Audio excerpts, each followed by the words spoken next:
ولا عدوان الا على الظالمين والصلاة والسلام على سيدنا محمد وآلہ واصحابہ اجمعین اما بعد۔ صحیح بخاری کی حدیث میں آتا ہے،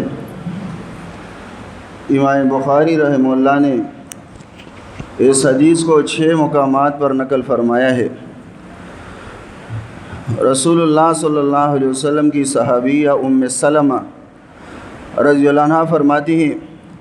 کہ استيقظ النبی صلی اللہ علیہ وسلم ذات لیلۃ،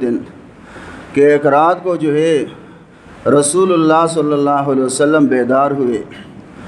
اور فرمایا فقال سبحان اللہ ماذا انزل اللیلۃ من الفتن۔ رسول اللہ صلی اللہ علیہ وسلم نے تعجب کرتے ہوئے فرمایا سبحان اللہ۔ رسول اللہ صلی اللہ علیہ وسلم نے فرمایا کہ آج کی رات کس قدر فتنے جو ہے وہ اتارے گئے ہیں، کتنے فتنے جو ہے وہ نازل ہوئے ہیں، اور فرمایا وماذا فتح من الخزائن، اور رسول اللہ صلی اللہ علیہ وسلم نے فرمایا کہ کتنے خزانے بھی جو ہے وہ کھولے گئے ہیں، اور فرمایا ایقظوا صواحب الحجر۔ رسول اللہ صلی اللہ علیہ وسلم نے فرمایا کہ ان حجرے والیوں کو جگاؤ، اور فرمایا فرب کاسیۃ فی الدنیا عاریۃ فی الآخرہ۔ رسول اللہ صلی اللہ علیہ وسلم نے فرمایا کہ کیونکہ بہت سی عورتیں جو دنیا میں کپڑا پہننے والی ہیں وہ جو ہے آخرت میں ننگی ہوں گی، یعنی وہ عورتیں جو دنیا کے اندر تنگ اور باریک کپڑے پہنتی ہیں اور تنگ اور چست کپڑے پہنتی ہیں جس سے جسم کے نشیب اور فراز ظاہر ہوتے ہیں، تو رسول اللہ صلی اللہ علیہ وسلم نے فرمایا کہ ایسی عورتیں جو ہے وہ آخرت میں ننگی ہوں گی۔ مطلب یہ ہے کہ نیک بندوں کے لیے اللہ کی رحمتوں کے خزانے آج رات نازل ہوئے ہیں، رسول اللہ صلی اللہ علیہ وسلم نے سمجھایا، اور بدکاروں پر جو ہے اللہ تعالیٰ کا عذاب بھی اترا ہے۔ تو دیکھیں رسول اللہ صلی اللہ علیہ وسلم نے حدیث کے اندر ایک بات یہ بھی سمجھائی کہ جو عورتیں دنیا میں جو ہے باریک لباس پہنتی ہیں، تنگ اور چست لباس پہنتی ہیں، آخرت میں وہ جو ہے ننگی ہوگی، کس قدر جو ہے ذلت ہوگی کہ عورت جو ہے وہ قیامت کے دن تمام مخلوقات اور لوگوں کے سامنے وہ ننگی کھڑی ہو۔ یہ اس کی سزا ہے کہ دنیا میں جو ہے وہ باریک لباس پہنتی تھی۔ اور یہ بھی سمجھایا گیا، دیکھیں عورت کو جو ہے احادیث میں فتنہ کہا گیا ہے،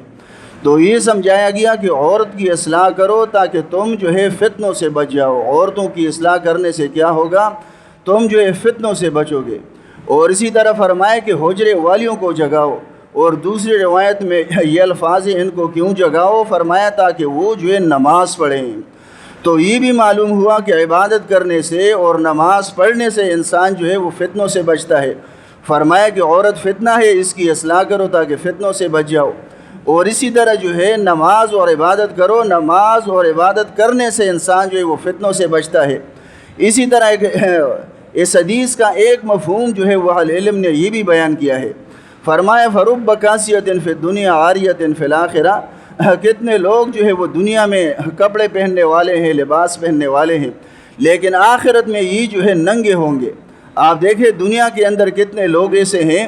کہ ان پر جو ہے مالداری کا لباس ہے، ان پر جو ہے کسی عہدے کا لباس ہے، کسی منصب کا لباس ہے۔ آپ دیکھیں ایک بیوقوف آدمی ہوگا، ایک ٹکے کا آدمی نہیں ہوگا، لیکن اس پر جو ہے مالداری کا لباس ہوگا، اور اس کے پاس جو ہے کوئی عہدہ ہوگا اور کوئی منصب ہوگا، لوگ اس کو یسر کہیں گے، اور اسی طرح جو ہے کسی شرف کا لباس ہوگا اس کے اوپر، اسی طرح کسی قبیلے اور برادری کا لباس ہوگا اس پر۔ لیکن کیا ہوگا، یہ سب کچھ جو ہے ختم ہو جائے گا، اور بہرینہ اور خالی ہاتھ جو ہے اللہ کی بارگاہ میں آئیں گے۔ یعنی لوگوں پر دنیا میں جو ہے یہ جتنے لباس ہیں،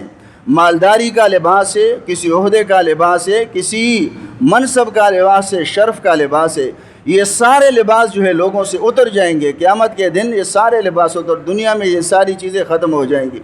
ان سے جو ہے مالداری کا لباس، عہدے کا لباس، منصب کا لباس، اور اسی طرح جو ہے شرف کا لباس، قبیلے اور برادری کا لباس، یہ سارے لباس اتر جائیں گے،